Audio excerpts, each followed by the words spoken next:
Touya was just a normal 15-year-old kid, but because of a mistake by admin, he lost his life after being hit by lightning. Instead of sending him to some boring afterworld, admin offered him a second life in a magic world, which was pretty crazy. But even after hearing this, Touya didn't freak out much about already being dead. Admin got confused too, because this boy reacted like someone just told him the weather was bad. Touya calmly accepted that complaining wouldn't fix anything and explained that his grandpa taught him to forgive other people's mistakes. Since admin felt guilty, he offered to make it up to him before sending him away. Touya didn't ask for a kingdom, a cheat army, or a harem starter pack. He just asked if he could use his smartphone in the new world. Admin agreed and told him he could charge it with magic, and he could still read and watch stuff from his old world, but he couldn't contact anyone directly. As extra apology, admin boosted Touya's basic abilities so nobody could take him down easily unless something really crazy happened. After that, Touya woke up in another world and quickly realized his new life had officially started. Admin called him on his smartphone and told him he changed the map and navigation to fit the new world. Touya checked the map and decided to go west to a city, but then he realized a big problem. He didn't have food, water, or any money that worked in this world. Before the poor guy could properly panic, a weird merchant named Zaynak saw his unusual clothes and acted like he found some rare treasure. Zaynak asked Touya to sell him those unusual clothes, and Touya agreed because he really needed money. Zaynak took him to his shop, gave him new clothes, and even tried to buy more parts of his outfit because people in this world's fashion scene probably lost their minds after seeing Touya's unusual clothes. After getting money and directions, Touya set out to find the Silver Moon Inn, but on the way, he saw two girls getting scanned by some shady men. The older twin, Elze, argued with the men because they promised to give 1 gold coin for the crystal deer antler, but now they claimed it had a scratch and only offered 1 silver coin. Her younger twin sister, Lindsay, stood by her and looked worried. Touya stepped in and said he would buy the antler himself for 1 gold coin. Elze agreed right away, and when the men tried to stop him, Touya made it clear the antler already belonged to him. One of them attacked, but Touya's boosted body reacted so fast that everything seemed slow to him. He handled the men easily, even though he had broken the antler on purpose to catch them off guard.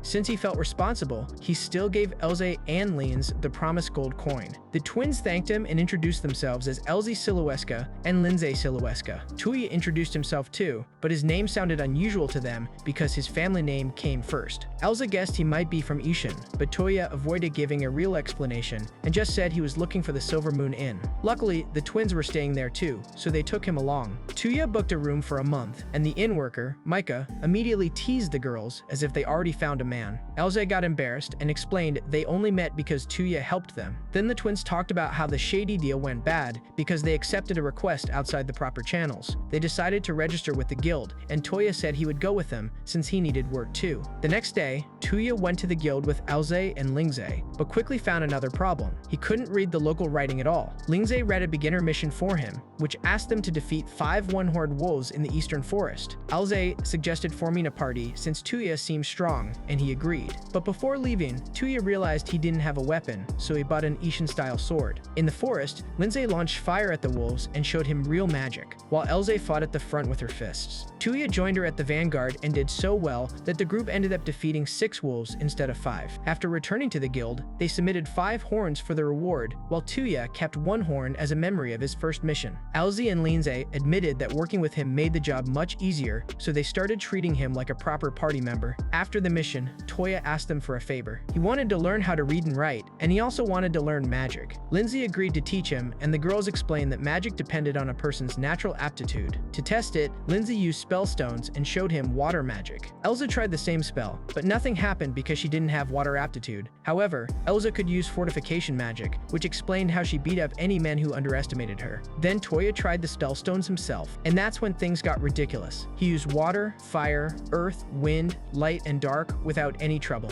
Lindsay was stunned because even using 3 elements was already rare, but Touya used all 6 like some overpowered cheat character. Then Lindsay explained null magic, which didn't have a fixed chant and worked differently for every person. She mentioned rare spells like gate, which let people travel long distances. Touya got interested and tried it with a null spell stone. The spell activated right away and opened a portal to the eastern forest because that's the place Touya thought about. Elze and Lindsay couldn't believe it because Touya could use every element and even rare null magic. Touya figured this was probably because of admin's boost, so he thought everyone was just praising him for cheating. Later, Micah brought a girl named Air from the cafe parent. Air wanted to add a new dessert to the menu, so she asked travelers for ideas. Touya thought of ice cream and used his smartphone to search for the recipe. He kept the device mysterious and told them not to pry too much, but still asked Air to write down the ingredients. With Lindsay's ice magic, they made ice cream, and everyone liked it because this world clearly had no idea what a cold dessert could do to people. Air decided to add it to the cafe menu, while Elsa and Lindsay got even more curious about Touya's strange device. Touya kept the smartphone secret and simply said that helping with the dessert was his repayment for them teaching him magic. Touya, Elsa, and Lindsay continued their journey toward the royal capital after accepting a simple letter delivery request. Touya still thought they could have picked a monster hunt instead, but Elsa immediately rejected the Mega Slime mission because she hated slimy creatures. When she explained that slimes could melt clothes, Touya suddenly understood why that request could have been interesting, but the twins shut down the idea before his imagination could go any further. They reached another city and decided to find food and an inn. Touya suggested using Gate to return to the Silver Moon Inn and come back the next day, but Elsa and Lindsay rejected that too. For them, traveling meant staying in unknown towns and trying unknown places. Touya barely had time to process this travel logic before they saw a girl in a strange outfit surrounded by angry men. Lindsay thought the girl's clothes were unusual, while Touya recognized her as a samurai. The men accused the samurai girl of causing trouble for their buddies, but she calmly said they got arrested because of their own behavior. The thugs attacked her, and she handled them with smooth martial arts moves. Touya noticed her technique looked like jujitsu, but then the girl suddenly lost strength because she was weak from hunger. When a thug tried to attack her from behind, Touya used blind sand to block his vision. After that, the group helped her escape when the guards arrived. When they reached a safe spot, the samurai girl introduced herself as Koko no Yai. She came from Oedo in Eishen, which seemed very similar to Touya's own country. Since Touya's name followed the same pattern, Ye guessed he might be from Eishen too. Touya avoided explaining the whole dead by entity situation and simply said he came from another country that was similar. Then he asked why she seemed so weak earlier, and Ye admitted she had lost her travel money. So the group fed her, and this serious warrior suddenly turned into a food-destroying machine. During the meal, Ye explained that her family had produced warriors for generations, so she was traveling to improve her swordsmanship and become as strong as her father and older brother. She also wanted to go to the royal capital to test her skills. Since Touya's group was heading there too, Elsie invited her to travel with them. Ye accepted with full respect, while Touya quietly worried if their food budget could survive this new party member. The next day, they continued traveling by carriage. Ye could handle horses, which helped Elze and Lindsay because managing the trip with just the two of them was hard. Meanwhile, Touya studied null magic from a book. The twins explained that Touya could use many spells as long as he knew their names and effects, which made him less of a beginner and more like a walking cheat menu. He tried several strange spells, and most of them seemed useless, like magic that curled hair, made dogs friendly, or made T-stems stand up.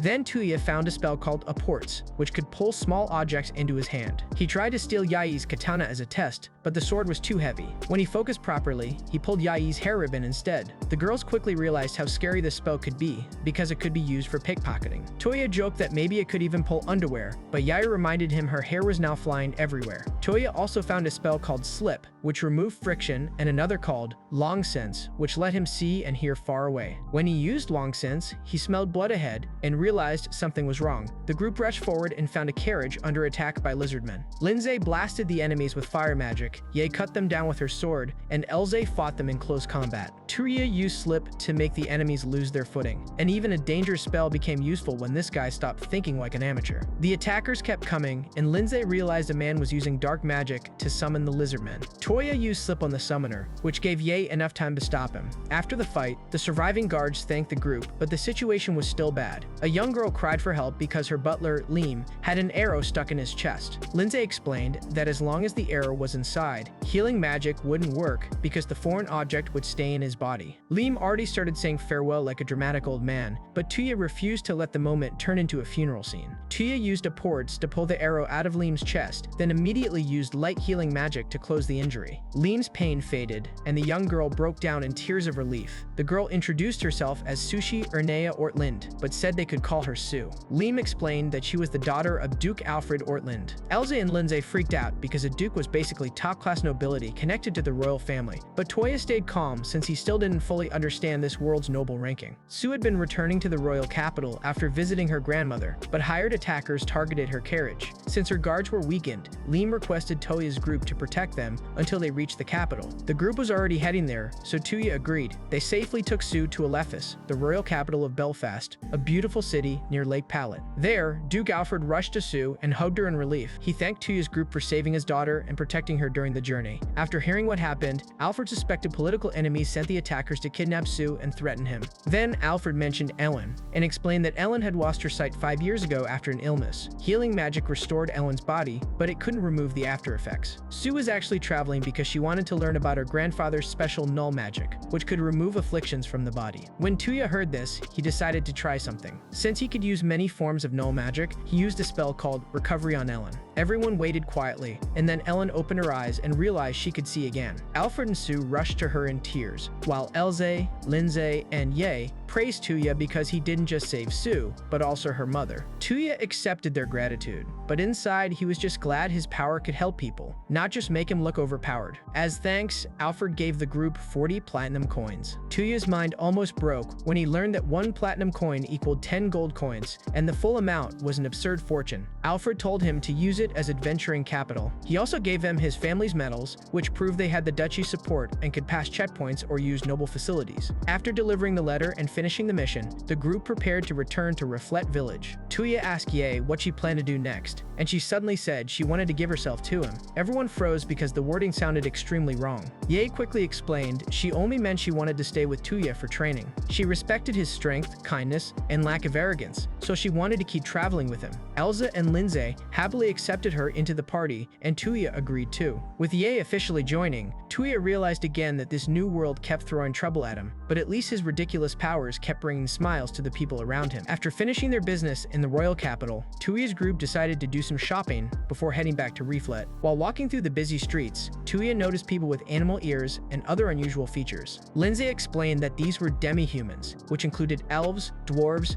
beastmen, and fairies. Touya got another reminder that this world was in full fantasy mode, but before he could enjoy sightseeing, Elsa spotted a small girl standing lost. Touya went to the girl and asked if there was a problem. She got nervous at first, but then admitted she got separated from her older sister and couldn't find their meeting place. Touya helped guide her back, and the girl happily reunited with her sister Olga. Olga thanked Touya's group for looking after her little sister Arma, and after a short goodbye, the two left. With that small problem solved, the group split up for shopping and decided to meet again later. Touya came back 25 minutes late, and Elsa immediately called him out. He checked the time on his smartphone, which surprised Ye that this strange device could even tell time. Touya simply explained it as his personal magic. Then the girls noticed his new coat. Touya explained that the coat increased resistance to magic elements he had an affinity with, but doubled the damage from elements he couldn't use. Lindsay realized this coat was basically made for him. Back in Reflet, the inn felt slow because of rainy days, so Touya finally introduced Shogi. Dolan got hooked on the game and spent days playing instead of helping in the shop. Micah complained that if he wanted to use his brain that much, he should use it for work. Touya also learned the modeling spell, which let him reshape minerals and wood, so he used it to make shogi sets. Baral liked the game too,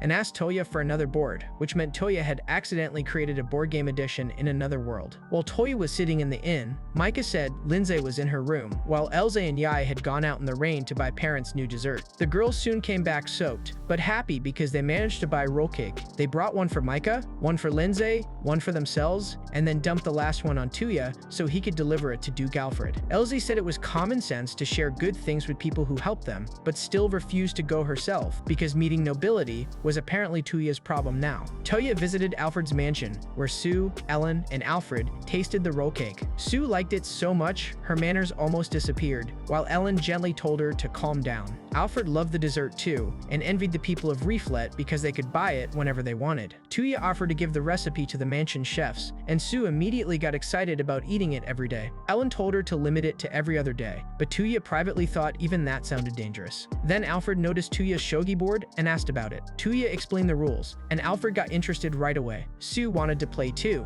but Alfred always took the first turn and told her to wait. Sue started clinging to Touya and demanded help because she wanted a turn too, but Alfred got got completely swallowed by the game and kept asking for one more match. When Touya finally left, he felt like Shogi would haunt his dreams too. Later, the group checked new quests at the Royal Capital's guild. Touya saw another Mega Slime request, but the girls rejected it again because none of them wanted anything slimy or sticky near them. Touya thought for a second longer, and the girls immediately knew his brain had gone somewhere useless. So they accepted a different quest and headed to the old Royal Capital, where they fought a large group of monsters. Elsa handled the one-horned wolves, Yae cut down enemies with her sword, Lindsay supported with ice magic, and Touya finished the fight cleanly by using Shining Javelin with multiple. After the battle, the group looked around the old Royal Capital. Elsa joked that it would be nice if they found hidden treasure, so Touya used search to look for treasure, but nothing appeared. Lindsay pointed out there might be valuable relics. Touya didn't recognize as treasure, so he changed the search target to historic relics. This time, the spell reacted and led them to some rubble. Lindsay cleared the area with a huge explosion spell,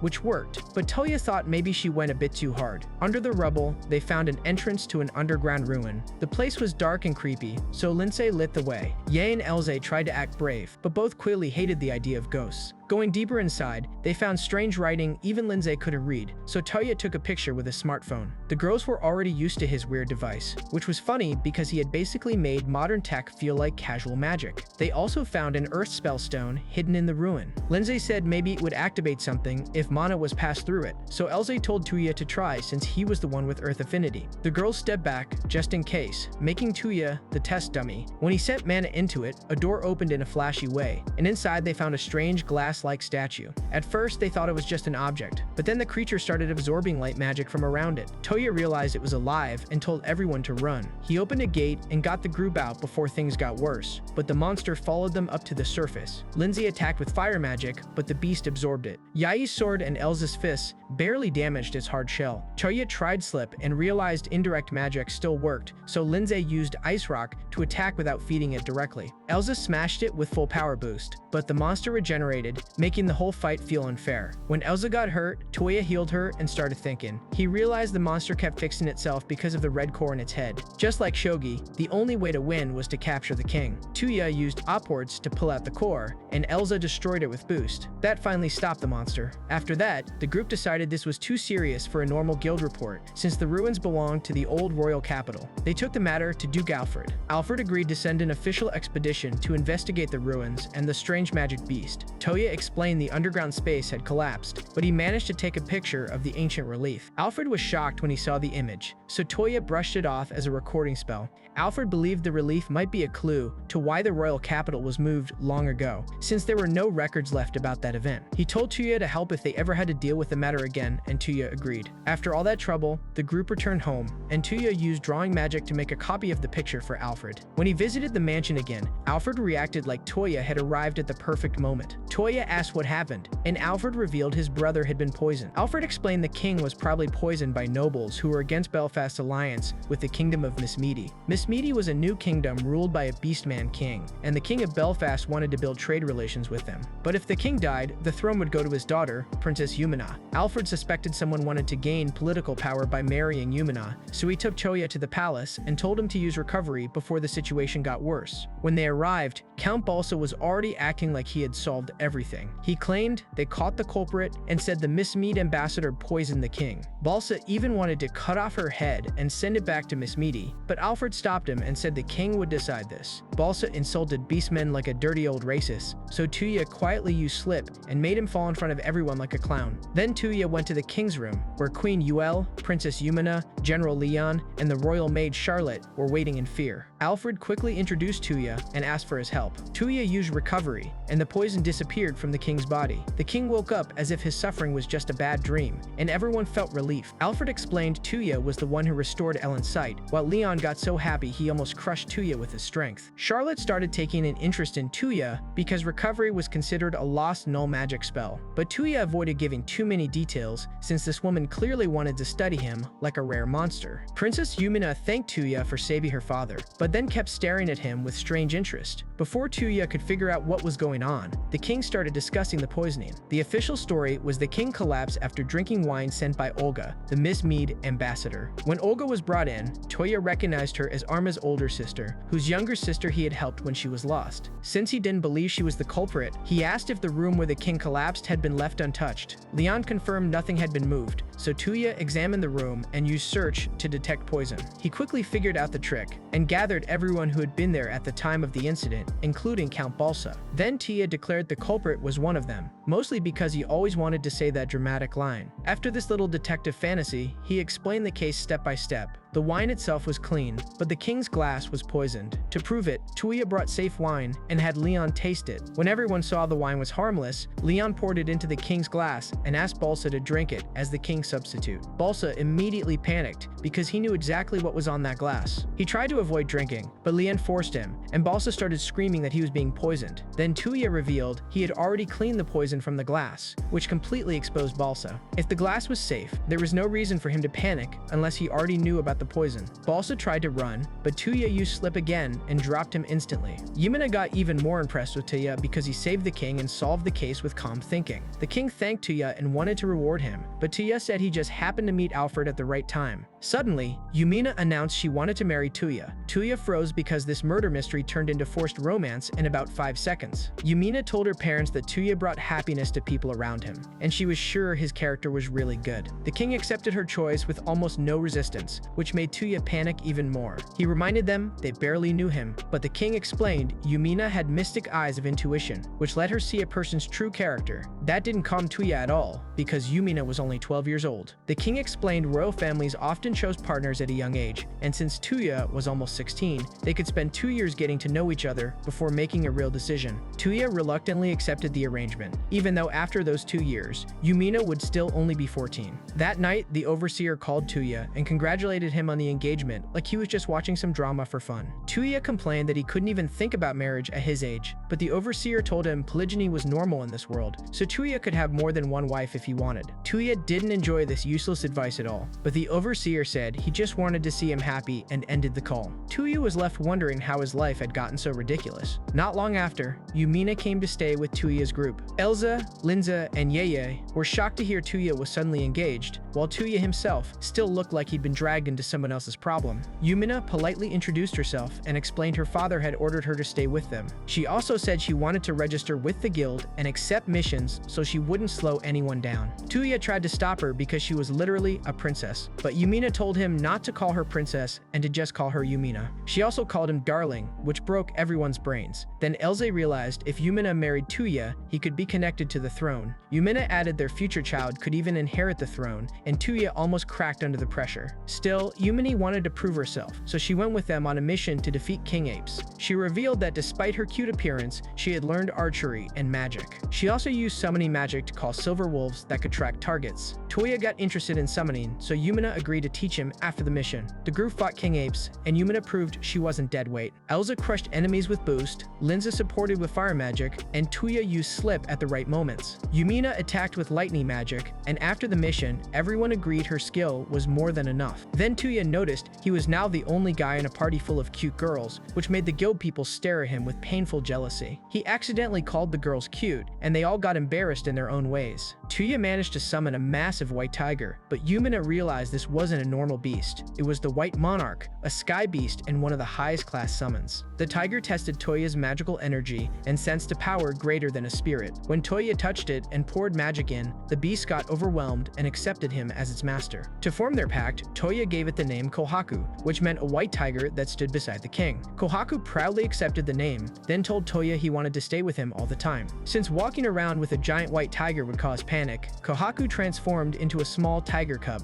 The girls immediately forgot it was a sky beast and started treating it like a fluffy pet. Kohaku kept insisting he was a tiger, not a cat, but nobody cared. Touya just told him to endure it, because in this party, once the girls decided something was cute, even a legendary beast couldn't escape. Touya's first mission with Kohaku was supposed to be a fresh start, but the girls looked like they were heading to their own funeral. The reason was simple. Their new job sent them to investigate a slime researcher's abandoned castle, and as soon soon as slimes were mentioned, every girl in the party lost all motivation. Elsa, Lindsay, Yaye, and Yumina all hated them, especially green slimes because those nasty things melted clothes. Touya tried to act like it was a serious adventurer duty, but the girls could clearly tell this idiot had a small part of his brain thinking about the wrong kind of disaster. They reached the old castle, and the place was already so creepy that everyone started regretting accepting the mission. Touya went in first and said it was safe, but immediately a slime dropped on him from a wash basin. The girls panicked, but the slime wasn't dangerous. Lindsay said she had never seen this type before, so they assumed it was one of the researchers' creations. Since there could still be research records in the castle, they started searching the first floor. Most of the books were just covers because the slimes probably ate the inside, but Lindsay found a surviving notebook. It listed several types of slimes and their traits, so Touya decided to take it since it could be useful. After checking the first floor, they returned to the hall, but then green slimes appeared. Lindsay tried to burn them with fire magic, but Touya stopped her because she could burn down the whole building.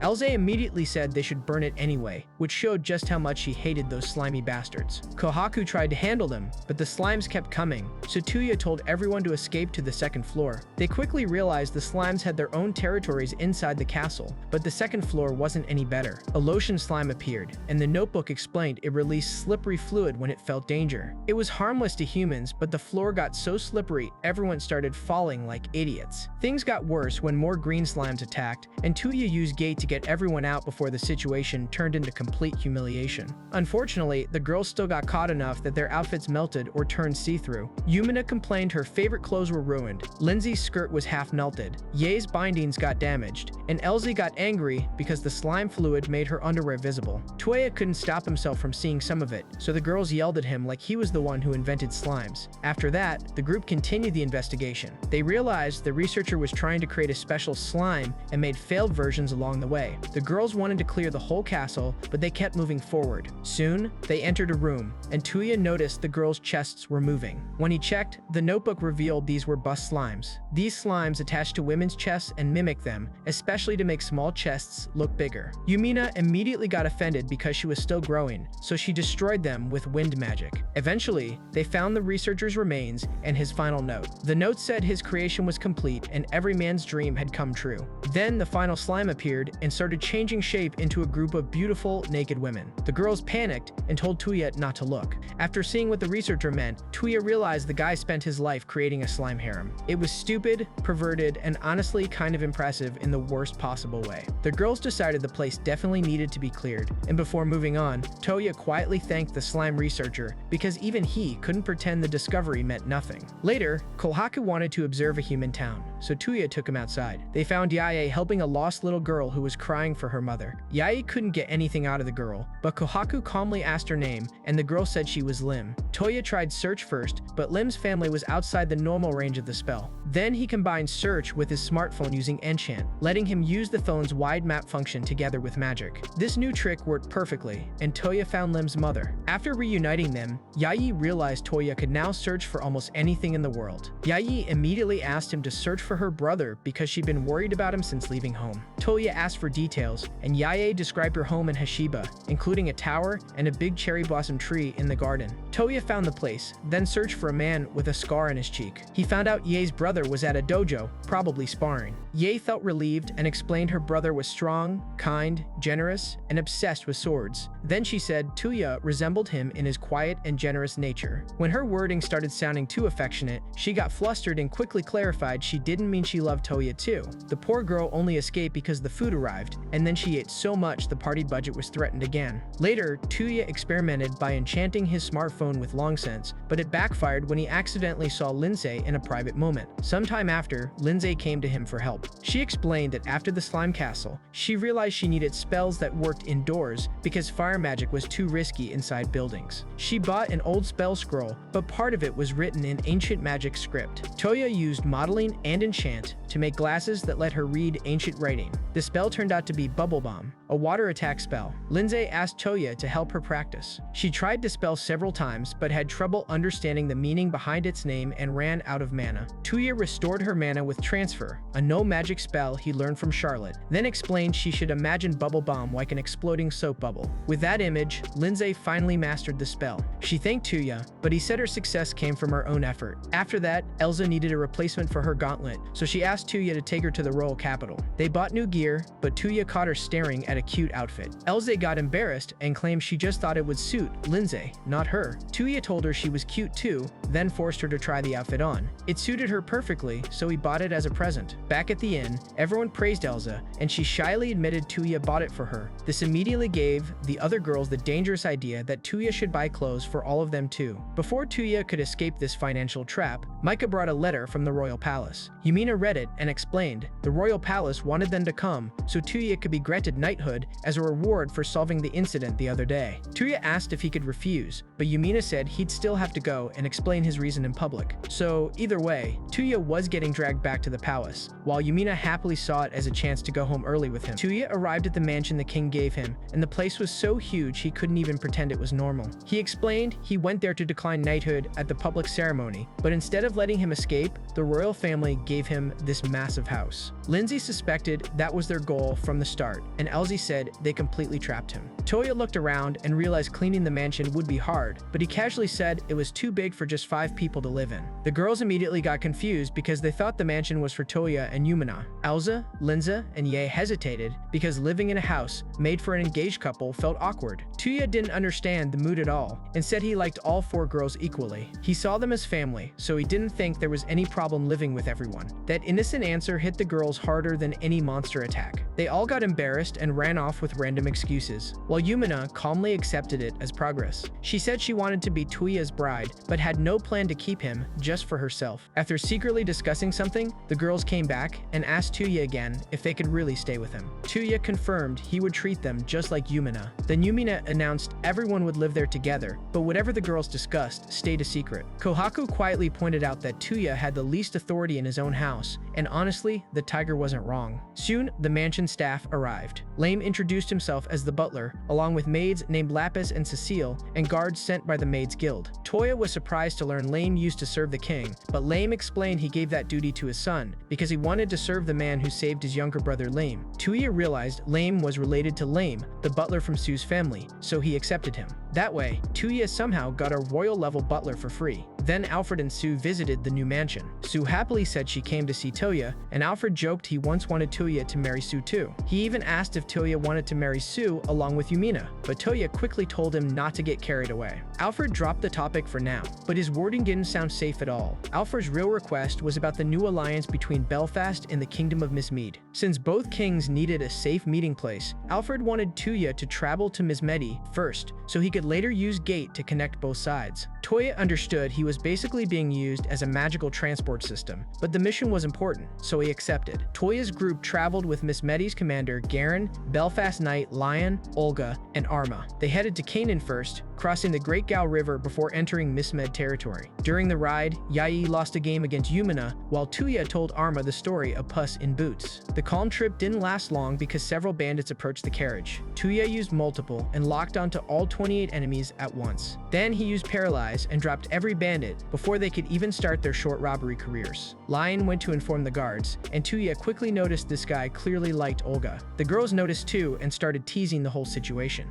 Then they turned their attack on Touya, saying he was too dense, too kind to everyone, and careless about how he led girls on. Touya had no idea why he was suddenly being scolded, but the girls made him sit and listen like a properly punished kid. Later, Touya caught Leon secretly looking for a gift. Lion tried to claim it was for his mother, but Touya saw through that weak excuse instantly. He bought a small accessory for Arma and asked what kind of thing Olga liked. Arma revealed Olga liked Elias flowers, so Leon got the hint and didn't get exposed too badly. Yumina praised Touya for handling the situation well, though she also complained she wanted a gift too. She said if she ever got a ring on her left ring finger one day, she'd be satisfied, which made Touya nervous again. After crossing the river, Lindsay got seasick, so Touya carried her until she felt better. Elze teased that Lindsay could have let him carry her a bit longer, but Touya stayed completely dense as usual. Kohaku also sensed someone was watching them, even though the person hid their presence. Touya decided to stay alert while the group kept moving. That night, they camped near the forest because they couldn't reach Elb Village before dark. Olga said magic beasts lived in the the area, but the group should be safe. Touya trusted Kohaku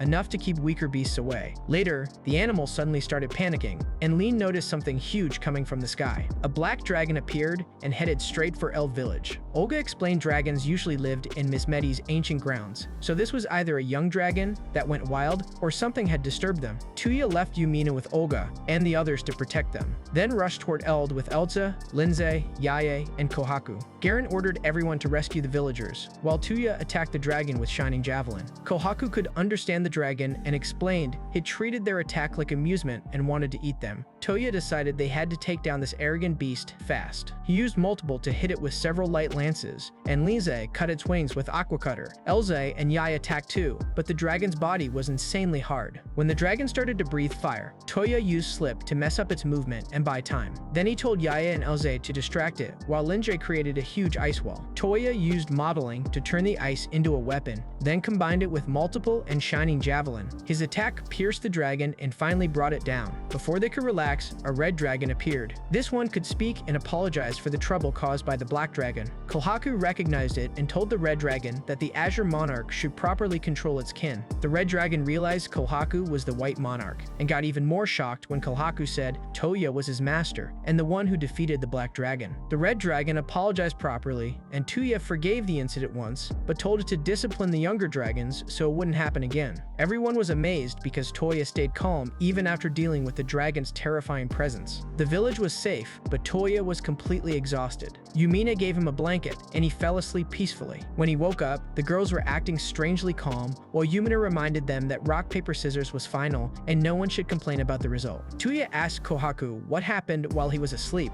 and Kohaku simply explained it was a battle between women. After the dragon attack, Leon and Garen still couldn't figure out what Touya's group really was. Those 4 people defeated a dragon, healed the villagers, and then donated useful dragon parts to help rebuild Eld Village. The village elder, Solom, thanked Touya properly and gave him a dragon fang as a reward. Since Touya's weapon was damaged during the fight, the fang could be used as material for a new weapon. Solom also returned a strange blade that was stuck in the dragon's eye. Touya remembered seeing something odd during the battle, so he asked Kohaku if anyone else was there that night. Kohaku said he likely sensed 2 people in the trees, but thought they were villagers. That meant someone was watching them from the shadows. The group finally reached Burji, the royal capital of Miss Medi, where Olga safely reported to King Jamuka. The king thanked Garen, Lion, and the Belfast group for protecting Olga and bringing her home. Then he asked if the rumors about defeating the dragon were true. Yumina confirmed it and introduced herself as the Princess of Belfast. This surprised King Jamuka because Belfast sent their princess for the alliance mission. Yumina gave him her father's letter, and Jamuka agreed to consider the matter. But the king was a beast man who liked strong opponents, so as soon as he learned Touya defeated the dragon, he wanted to spar with him. Touya tried to process this sudden challenge, while Miss Medi's soldiers basically begged him to beat their king because they were tired of his battle junkie habits. The rules allowed magic except for direct offensive magic, so when the match started, Touya immediately used Slip and ended it in seconds. Jamuka went down before the fight even started, then complained because that spell ruined the whole point of a duel. They restarted without Slip, and this time, Jamuka showed his real strength. He moved fast and fought hard, but Touya used Blind Sand as a bluff, then combined multiple and boost to match him. Jamuka revealed his null magic, Axel, which increased his speed. Unfortunately for him, explaining a useful spell in front of Touya was basically handing him a cheat code. Touya immediately copied Axel, then stacked it with boost. Jamuka was stronger, but Touya won with speed and finally cornered him. The king accepted defeat, and everyone was shocked that Touya could stack null magic spells like that. Afterward, Touya and the girls tried on Miss Mede style clothes. Everyone complimented Touya because the outfit made him look noble, and he complimented the girls too. Then he used one of his null magic spells to take a picture. Jamuka thought it was a spell that instantly painted the scene, and Touya printed the image with drawing. The king got excited and asked Touya to make his picture too. Touya spent the next while making pictures, and mentally sorted everyone as cute, cute, cute, cute, and buff. Later, a walking teddy bear named Paula dragged Touya to her master Lean. Lean introduced herself as an elder of the fairy folk and casually said she was over 600 years old. Touya was more confused by Paula, who looked like a normal teddy bear, but Lean explained Paula moved because of her null magic called Program. This spell let the user put simple commands into objects. Lean demonstrated it, and after seeing it once, Touya immediately copied the spell. Lean realized Touya's magic talent was absurd, and when he said he could use all elements, she didn't even bother to act surprised anymore. She declared he should become her apprentice, but Touya immediately tried to run away because one obsessive magic teacher was already more than enough trouble. The next day, Touya thought of a new use for program. He bought materials and asked Lindsay to help cut the dragon fang with aqua cutter. Using modeling, he created a gun and made bullets. Then he enchanted the weapon with a ports and programmed it so that saying reload would eject the empty cartridges and load new bullets. His first shot missed because the barrel had no rifling, so he fixed it and completed the weapon. Yumina and Linka wanted one too, which meant Touya had accidentally introduced firearms into a fantasy world like it was nothing special. Then Touya made an even more advanced weapon for himself. He programmed it to shift between gun mode and blade mode so it could transform from a dagger to a longsword. He named it Brunhild and explained that after fighting King Jamuka, he needed a weapon for situations where magic was limited. The girls were impressed, though Touya was probably the only person who saw building a magic revolver sword as a casual afternoon project. After finishing the weapon, Touya, Yumina, and Lindsay went to try Ms. Meidi's famous curry. Before they could eat, Kohaku warned Touya someone was watching them again. Touya left the girls with Kohaku and used Axel to reach the top of the building. Two hidden observers tried to escape, but Touya shot them with rubber bullets and captured them without serious harm. When he searched them, he realized one of them felt familiar. The observers revealed themselves as Lapis and Cecile, the maids from Touya's mansion. In reality, they belonged to Espion, a secret spy group under the King of Belfast. Their job was to protect Yumina from the shadows. Touya confirmed Laim knew too. Lapis told him to keep their identities secret from Yumina because if she found out her father put spies around her, she'd get so furious it could cause a national problem. Touya agreed, mostly because he didn't want another royal family mess in his hands. Touya finally returned to Yumina and Lindsay, and they ate pork cutlet curry. Touya realized it was basically curry, but Ms. Meidi's version was very spicy. Yumina and Lindsay struggled with the heat, and even Touya got hit hard by it. After that, Touya used Gate to bring King Belfast to Miss Mead, and the two kings finally met safely. Alliance talks could now begin. Meanwhile, Lean watched Touya with interest. She remembered her apprentice Charlotte was in Belfast and decided she should visit soon, which meant Touya's peaceful life was probably about to get dragged into another magic-obsessed problem. After the Miss Mead trip, Touya's group finally returned home, and Lame, Lapis, and Cecile welcomed them. Touya had already sent Lapis and Cecile home through Gate, so Yumina wouldn't find out they secretly guarded her from the shadows. The girls brought souvenirs for everyone, and Lame treated the gifts like priceless family treasures, which made Touya feel like he was overreacting. After so many things had happened, Touya just wanted a quiet life for a while. Unfortunately, quiet life didn't exist around this guy. That night, Touya decided to take a bath, but walked in while the girls were still inside. The girls got angry, and even though they admitted they forgot to lock the door, they still made him sit and apologize properly. Touya said he thought they were finished, but nobody cared. Yumina took the conversation in a slightly different direction and said she'd want Touya to follow proper steps before doing anything like that. Touya quickly agreed to everything because arguing with 4 angry girls was clearly more dangerous than fighting a dragon. Later, Touya started making bicycles with modeling. Alfred visited and got curious about the strange vehicle, so Touya explained it was a handy ride. Alfred tried to ride it and immediately got obsessed, even after crashing like a stubborn kid. The girls tried to learn too, and Yumina picked it up quickly. After Touya praised her, Elsie and Lindsay got competitive, while Ye wanted her turn too. Then Alfred asked Touya to make a smaller bicycle for Sue, and Touya agreed to buy more materials. But before he could do that, he got distracted. On the way, Touya saw some men threatening a small child in an alley. The men were pickpockets and angry because the kid was working in their area and bringing more guards around. Touya stepped in and shot them with rubber bullets, then warned the child to stop stealing. The child thanked him, and Touya realized she was starving. She introduced herself as Rennie and said she hadn't eaten in 3 days. Her father went to fight a magic beast a year ago and never came back, while her mother passed away shortly after she was born. Touya couldn't leave her alone there, so he offered her work at his mansion. She'd get food, a place to stay, and proper pay, but only if she never pickpocketed again. Rennie accepted, and Lane gave her the servant rules while Cecile started training her for the job. After that, Ye reminded him he completely forgot the bicycle materials. Not long after, Sue wanted to visit Miss Maid, so Touya took her and Yumina there with Gate. They met Arma in the city, and then Touya noticed Olga walking with Leon. Arma immediately wanted to follow her sister, and Sue joined in because she thought spying on a date sounded fun. Touya knew this was getting morally questionable, but the girls dragged him along anyway. While tailing the couple, Lion clearly wanted to hold Olga's hand, but couldn't gather the courage. Yumina pointed out men should just grab a girl's hand if they wanted to, then aim the same complaint at Touya. Touya said it was embarrassing, which only proved her point. When Olga and Leon entered a shop, Arma insisted they needed to know what was happening inside because it could be a major event in her sister's life. So Touya used long sense to spy from outside, even though he knew this was getting worse every second. Inside, Olga asked Lion if he'd be going back to Belfast soon.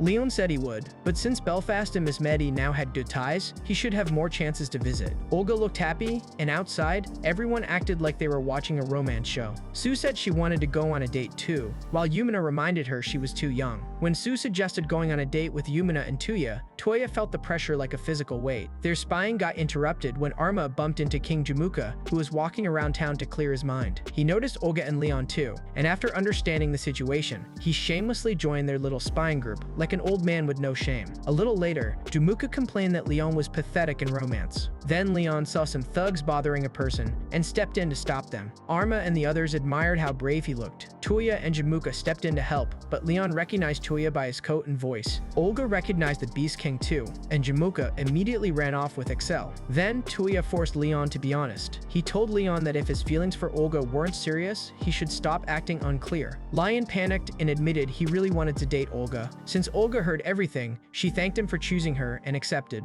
Lion celebrated like he'd won a war, while Arma congratulated her sister. Yumina and Sue were happy too, but Olga quickly realized everyone had been spying on her private moment. Back home, Touya found Paula waiting at his mansion. Lean had come from Miss Med with Charlotte, and Touya learned Charlotte was actually Lean's apprentice. Then Lean asked him for another favor. Lean explained she wanted to ask about the crystal monster Touya defeated before. A village in western Mismead reported a strange crack in the sky, and when Lean investigated, she found a similar crystal beast that had apparently appeared from it. She said old legends mentioned translucent monsters called Freys, who almost destroyed the world long ago, and the crystal beasts might be connected to them. Lean also revealed she would be staying in Belfast as Miss Mead's ambassador, so she planned to visit Touya often. She wanted Touya to use Gate to take her to Ishan, but since Touya could only travel to places he had already seen, she taught him about a no magic spell called Recall. This let him read another person's thoughts, and if he used it with Gate, he could travel to places from those memories. Since Yaya was from Ishan, Lean told Touya to use Recall on her. Yaya got nervous, especially when Lean joked the best contact method was a kiss. In the end, Touya and Yaya just held hands and pressed their foreheads together. Yaya pictured her homeland, Touya used Recall, saw the place clearly, then opened Gate. The group stepped through, and Yaya confirmed they had finally arrived in Eshan. After arriving in Ishan, Lean immediately wanted to visit the Naruya ruins, but even this genius fairy didn't know where they were. She only knew the name, so Yaya said maybe her father would know something. Lean started moving like the whole trip was hers, and Elza quickly noticed this tiny old fairy was already acting like the group leader. They got close to Ye's hometown, Oedo, and Touya realized Eishin was even more like old Japan than he expected. The region was ruled by Tokugawa Ieyasu, which made Touya suspicious because the names and culture were so familiar. The group saw palanquin carriers, people wearing geta, and streets that looked nothing like Belfast or Miss Med. Yaye was impressed Touya knew so much about Ishin, but he awkwardly avoided explaining he'd seen very similar things in his old world. When Yaye got home, her maid Aye and mother Nane welcomed her with relief. Yaye introduced Touya and the others as her comrades, but the happy reunion quickly turned serious. Yaye's father and brother weren't home because they had gone to the battlefield with Ieyasu. The Takeda army had suddenly advanced a few days before, and Yaye's family went to Kawagoe Fortress to stop them.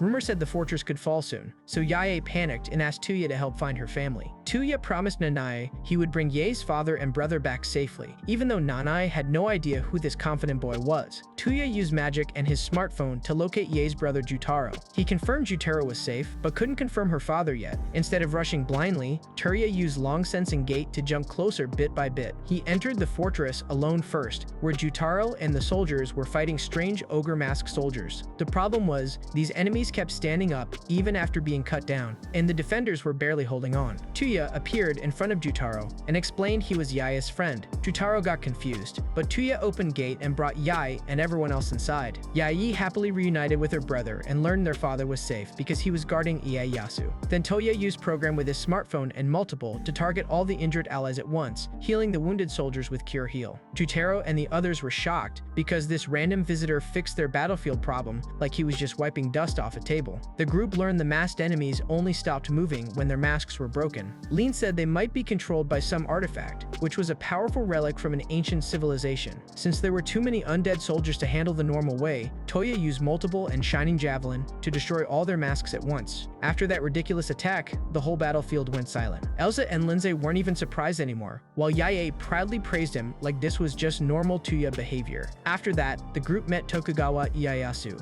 and Yae's father Jubei. Ieyasu thanked him for saving the fortress, and Yumina introduced Touya as her guard and future husband. Touya tried to explain his engagement situation was complicated, but nobody cared enough to slow down for his panic. Then the discussion turned to the Takeda army. Ieyasu said the attack could continue because the situation was strange. Rumor was, Takeda Shingen had already passed away, and the dark strategist Yamamoto Kansukai was now controlling the dead army. Tsubaki suddenly appeared with a message from Kusaka Masanobu, one of Takeda's main generals. She explained most Takeda generals had been put in an underground prison, while Kusaka was pretending to obey Kansukai so he could save the clan from the inside. Ieyasu didn't want to help the enemies, but if Kansukai kept using the dead army, the Tokugawas would suffer too. Touya decided to handle it. Since sneaking in with a big group would be stupid, he chose to infiltrate with Lean and Tsubaki. Before the mission, Touya used recall on Tsubaki to see the enemy camp, but Gate couldn't pass directly inside because a barrier was blocking teleportation. Lean cast a spell to hide their bodies from sight, so they followed Tsubaki through the gate. The infiltration got messy because Lean used invisibility to mess with Tsubaki and blamed Touya, making Tsubaki think Touya was some shameless pervert. Touya had to hit Lean to make her stop because they needed to save people, not turn the mission into a creepy prank. They found the underground prison and rescued Baba, Naito, and Yamagata, the three captured Takeda generals. Touya used modeling to open the cells, and the generals quickly realized this boy could do some very strange things. Then they went to one of the barrier's runes, which was a garden lantern. Once the path was clear, Touya used another wide-range attack and wiped out the ogre mask soldiers outside. The rescued generals could barely process what they just saw. Finally, Kansukai appeared and brought out Takeda Shingen's body, which he was controlling like a puppet. The Takeda generals hesitated because they couldn't attack their own lord, but Touya didn't have that emotional burden. He shot Shingen with his gun and stopped the puppet body. Then, Kansuke revealed the Immortal Gem, an artifact that gave him power over death and stopped him from losing his life. Before he could enjoy his villain speech, Touya used a ports and stole the gem from him. Lean checked it and said it was so cursed, it would corrupt its owner, so she destroyed it immediately. Once the gem was gone, Kansuke's control broke and the undead army finally stopped. After the battle, Baba told Lean it was said the Neruya ruins were on the seafloor near a distant island. Lean immediately wanted to use recall and Gate again, even if it meant reading an old man's memories. Then Yae said goodbye to her father, mother, brother, and Ayane, and returned to the group. Touya opened Gate, and they arrived near a beautiful island surrounded by clear water. Lindsay admired the view, while Touya's group prepared for the next mystery, waiting under the sea. Touya's group arrived at the ocean in Ishin, near the submerged ruins, but the mission almost immediately turned into a beach trip. The ruins were somewhere under the sea, and Touya confirmed their location with his smartphone search. Still, as soon as the girls felt the cool ocean water, serious investigation lost badly to vacation mode. Elsa said she'd swim if she had a swimsuit, and when everyone realized they could go back to Belfast to buy swimsuits, the mission got delayed without much resistance. Lean allowed it too because she only cared that they'd help with the ruins eventually. Then Touya decided that since they were at the ocean, they should enjoy it properly, so he invited more people. Sue, Rennie, the Belfast King,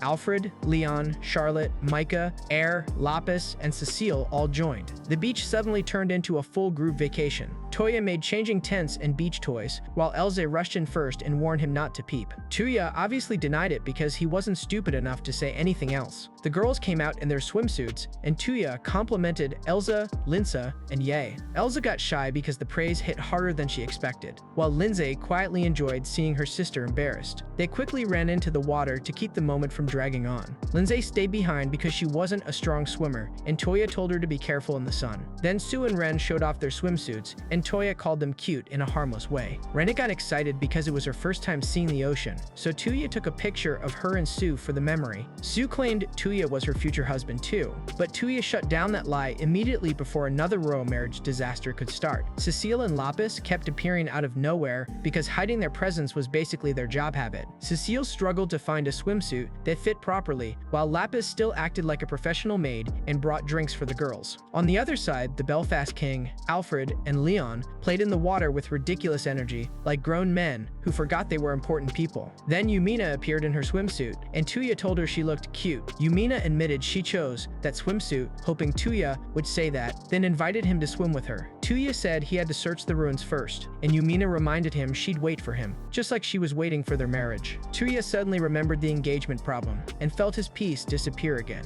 Then Lin teased Touya about Tsubaki, claiming he wanted to see her in a swimsuit too. Touya denied it, but Lin enjoyed teasing him because this old fairy had no shame. Finally, they started the ruins investigation. Touya dove under the ocean and found the entrance, but couldn't stay underwater long enough to explore. Lin had heard of a spell that could help, but never learned it because she wasn't interested. Charlotte didn't remember it either, so Lin punished her by making her stay in a swimsuit all day. Touya realized Lin was a tyrant. Then Kohaku suggested summoning a being that could control water. He told Touya about the Black Emperor, a being on the same level as the White Emperor. This being was actually 2 in 1, and by mixing Kohaku's aura with Touya's magic, they could be called directly. Touya performed the summon, and the Black Emperor appeared as a huge turtle and serpent pair, later named Sango and Kokuyo. They were shocked. Kohaku accepted a human master, and before making a pact, decided to test Touya. Their test was simple. Touya had to fight them and stay standing until sunset. Touya accepted, but instead of a dramatic battle, he used Slip. Then he combined Slip with Program, so the spell would reactivate automatically every time it ended. Sango and Kokuyo kept slipping over and over, like victims of the world's most annoying trap. Touya simply waited while they suffered in an infinite loop. Nearby, the girls played beach volleyball, but after a messy accident, they realized Touya wasn't around and wondered if he and Lin were really just investigating the ruins. Sango and Kokuyo finally surrendered because they couldn't take non-stop falling anymore. They accepted Touya as their master, and he gave them the names Sango and Kokuyo. Kohaku told them their huge forms would cause trouble, so they shrank down into small floating forms. Touya welcomed them to the group, and they agreed to help him breathe and move underwater. Touya wanted to explore right away, but decided to enjoy the beach first since the whole group had come so far. When Touya returned to the girls, they immediately questioned what he was doing with Lin. He said they were discussing the ruins, but the girls clearly didn't fully trust him. Then Yumina asked whose swimsuit looked the best, and Touya panicked. He made the terrible mistake of saying Sue's, meaning the picture with Sue and Ren just felt like a nice innocent memory to him, but everyone immediately misunderstood. Touya tried to explain he wasn't being weird and just wanted to preserve the day's memories. Yumina finally said she believed him, but told him to make it up to all of them. So Touya dragged everyone into the water to swim and escaped. After the group enjoyed the ocean, Touya finally got back to the actual mission. Sango and Kokuyo used their power so he could breathe and walk underwater like it was nothing. Touya entered the submerged ruins and found a strange hall with a device inside. When he sent magic into it, the ruins activated, and he was suddenly transported to a completely different place. He found himself in the aerial garden of Babylon. A strange girl named Francesca introduced herself as the terminal controlling the place, but Touya got distracted for a very obvious reason. Her outfit was missing more coverage than expected, and his first real question was why she was dressed like that. Touya arrived at the aerial garden of Babylon and immediately got caught in the weirdest situation. Francesca, the girl controlling the garden,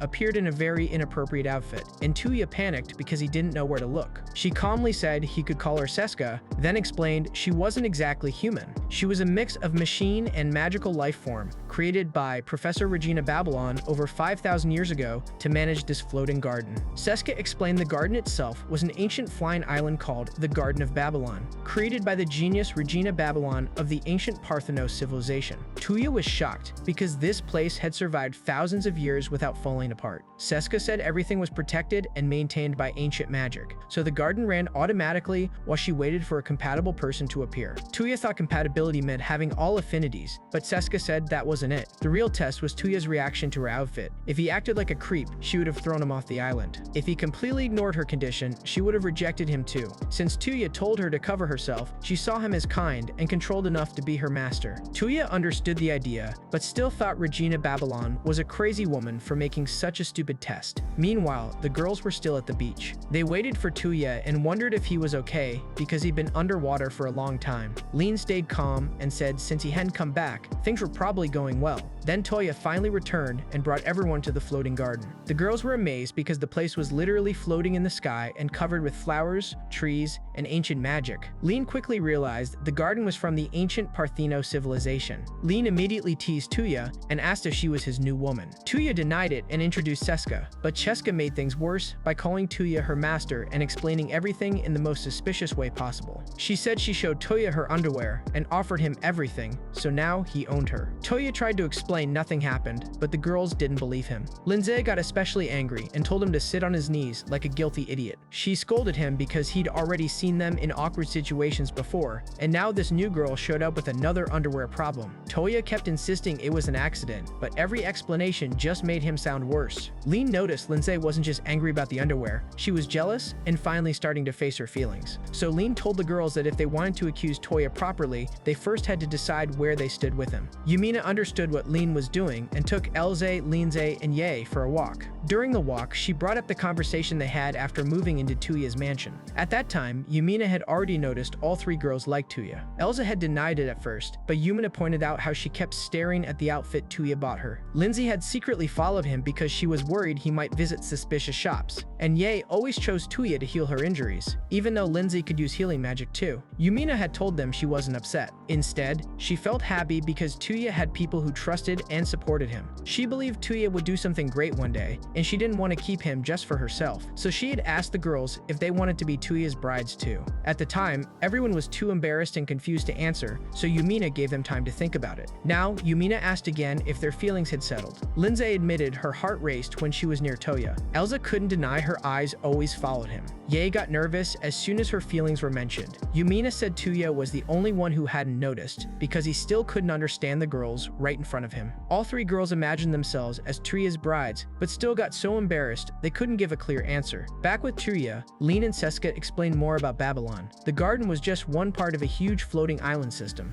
Originally there were 9 sections, including a library, laboratory, storage facility, tower, castle walls, workshop, alchemy ward, and granary. The other sections were controlled by Seska's sister terminals. The problem was, Babylon had split apart, and the other sections were drifting somewhere in the sky. Seska couldn't contact her sisters, so they didn't know where the other parts were. Touya tried searching for Babylon with his smartphone, but it didn't work. Seska explained Babylon was hidden by barriers that kept people on the surface from noticing it. She also said in thousands of years, there had only been 2 known contacts with other sections, so finding them would be difficult. Lean got especially interested in the library because it could have ancient knowledge, but Touya joked that, judging by Regina Babylon, it might just be a giant collection of dirty books. Then the next problem appeared. Seska wanted to stay with Touya from now on. Touya worried leaving the garden might cause problems, but Seska said the garden could run automatically, and if anything happened, she could return instantly. Touya didn't have any real excuse left, so he let her come along. Before leaving, Seska said Touya had to complete his registration as the garden's owner. Before Touya could understand what that meant, she suddenly kissed him to take his genetic sample. The girls exploded in shock, especially Yumina, because she hadn't even kissed him yet. Seska calmly said it was the most efficient method, then added another inappropriate comment that made the whole situation even worse. Touya knew he was in trouble again. Then, Lindsay stepped forward, looked directly at Touya, and finally confessed she loved him.